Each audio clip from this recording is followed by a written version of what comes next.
La ville de Muyunji, dans toute sa splendeur, paraît aux couleurs de l'École nationale de formation initiale et continue des enseignants, à l'occasion de l'installation du président du comité de direction de cette école, Étienne Paka, et du directeur général, le professeur Guy Moussavou, en présence des ministres en charge de la recherche scientifique, Rigobert Mabundou, et celle en charge des PME, Jacqueline Lydia Mikolo, parachève ses rêves réalisés par la première dame Antoinette Sassou Nguesso, disposant pour la ministre de l'Enseignement supérieur, le professeur Edith Delphine Emmanuel, des moyens pour couvrir en enseignants compétents le pays, avec la célébration de la mémoire et des valeurs de paix.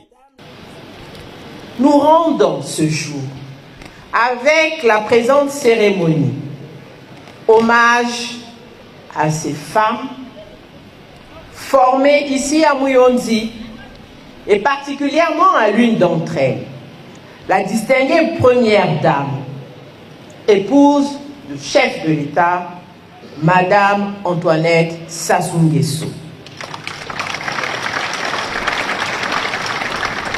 La distinguée première dame déclarait depuis toujours: mon souhait était de faire de cette école un lieu moderne. Aujourd'hui, mon rêve se réalise. Fin de citation. Les portes de l'ENFIS s'ouvrent aux apprenants congolais dans des conditions de paix et de fraternité. Ayant pour mission de porter haut le flambeau d'un grand chapitre de notre histoire, ouvert en 1942, le professeur Guy Moussavou décline sa feuille de route. L'ENFIS est la réponse du Congo aux défis du XXIe siècle.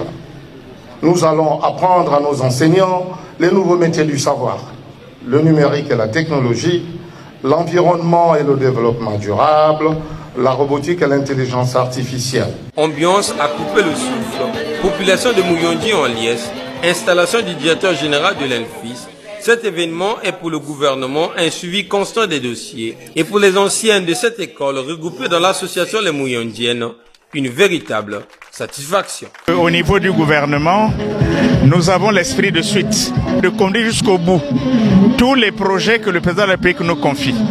C'est un retour aux sources qui, à la fois, honore le noble métier des enseignants, mais en même temps ouvre à notre pays une grande perspective de formation maîtrisée de nos enseignants.